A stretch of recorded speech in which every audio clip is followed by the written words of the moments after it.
ও মাই god, আজকে 2 সপ্তাহ পরে একটা ভিডিও তোমাদের সাথে শেয়ার করতে চলেছি। অনেক দিন ভাবলাম যে আমার ডেইলি রুটিন শেয়ার করা হয় না, বহুদিন আগে প্রতিদিন আমি আমার ডেইলি রুটিন শেয়ার করতাম। তো আজকে সকালবেলা উঠেই মনে হলো না থাক, আজকে স্কিন কেয়ারটা একদম শেষে গিয়ে শেয়ার করব। মানে রাতে আমি ঘুমোতে যাওয়ার সময় কি স্কিন কেয়ার এভরিডে ফলো করি, তার আগে আমি সারাদিন টুকটাক কী কাজ করি সেটা তোমাদের সাথে আজকে অনেক ওই দেখো ওই ছোট বাঁধাকপিটা দাও, সকালবেলা একদম ছোট। উঠে ফ্রেশ হয়ে মর্নিং স্কিন কেয়ার করে, মর্নিং স্কিন কেয়ারটা না তোমরা আমার শর্টসে পেয়ে যাবে। আর আজকে আমার অতটা খেয়াল ছিল না যে শ্যুট করব, একটু তাড়া ছিল বাজার যাওয়ার, তাই করে ফেলেছি, শ্যুট করা আর হয়নি। তো করে নিয়ে তারপরে বাজারে গেলাম, বাজার টাজার করে নিয়ে আসলাম। ডিম এনেছি, মাছ এনেছি।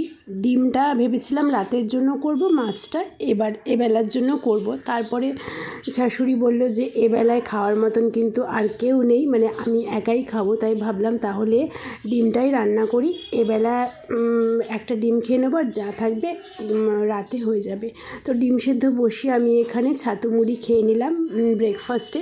আজকে শুধু ছাতু খেতে ইচ্ছে করলো না, ছাতুর সাথে একটু মুড়ি খেয়ে নিলাম। তারপরে চলে এলাম আবারও রান্নাঘরে ডিমের ঝোল বানাতে। আজকে ডিমের ঝোলটা যেহেতু কেউ খাবে না, তো আমি আমার মনের মতন করে বানিয়েছি, মানে জাস্ট পুরো চুমু হয়েছিল, মানে ওয়াও হয়েছিল ডিমের ঝোলটা। তোমাদের সাথে তো রান্না এর আগে বহু রান্না শেয়ার করতাম। এখন একটু মানে ল্যাথার্জি এসে গেছে নানান রকম কারণে, এখন আর ডেলি ব্লগ শেয়ার করা হয় না। তো আজকে অনেক দিন বাদে শেয়ার করছি। আর ডিমের টেক্সচারটা দেখে বুঝতেই পারছো কতটা ইয়াম্মি হয়েছিল খেতে, সত্যি খুব ভালো হয়েছিল। আমাকে এরকম ডিমের তরকারি যদি প্রতিদিন দাও তো প্রতিদিন খাবো। চিকেনের থেকে ডিম বেশি ভালোবাসি। রান্না করে তাড়াতাড়ি করে গিয়ে স্নান সেরে এসে পুজো করে এই যে বসে পড়েছি ডিমের ঝোল দিয়ে খেতে। আর তারপরে দুপুরবেলা বেশ খানিকটা ঘুম দিয়ে, আর যেহেতু দেখো না মাঝে মাঝে নিজেকে খুব মানে ভালোবাসতে ইচ্ছে করে, তো আজকেও সেটাই হয়েছিল।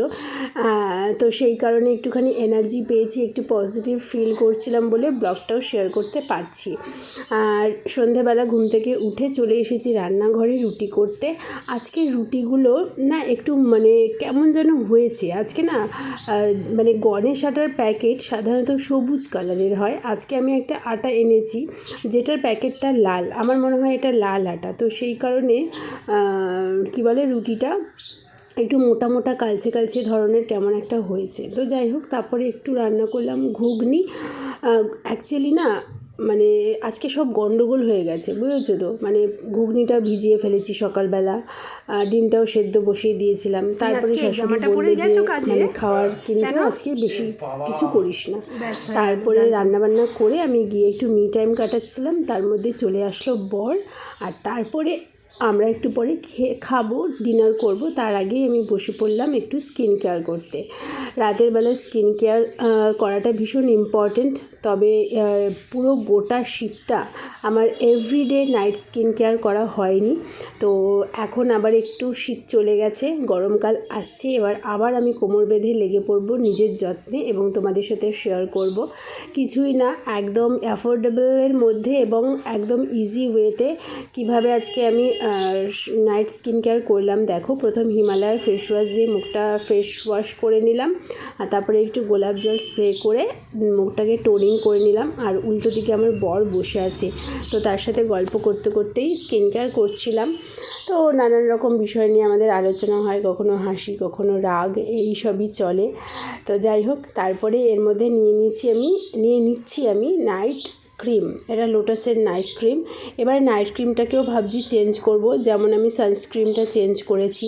আগে আমি লোটাসের সানস্ক্রিন ইউজ করতাম, তো এখন আমি কি সানস্ক্রিন ইউজ করি তোমাদের সাথে আমি শর্টসে শেয়ার করেছি, নেক্সট দিন আবার শেয়ার করব। ভীষণ ভালো নাইট ক্রিম, এই কী বলে সানস্ক্রিনটা।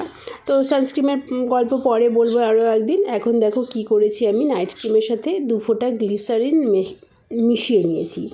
এই গ্লিসারিন স্কিনকে কিন্তু মানে এত মানে গ্লো করতে সাহায্য করে আমি আগে নিজেই জানতে পেরেছি, তাই মাঝে মাঝে ইউজ করি। তবে এটা অবশ্যই শুধু শীতকালের জন্য। তো চলো, আজকে এইটুকুই ছিল আমার ছোট্ট একটা মিনি ব্লগ। ভালো লাগলে লাইক সাবস্ক্রাইব করো, আর কি ধরনের ভিডিও দেখতে চাও অবশ্যই কমেন্ট বক্সে জানিও।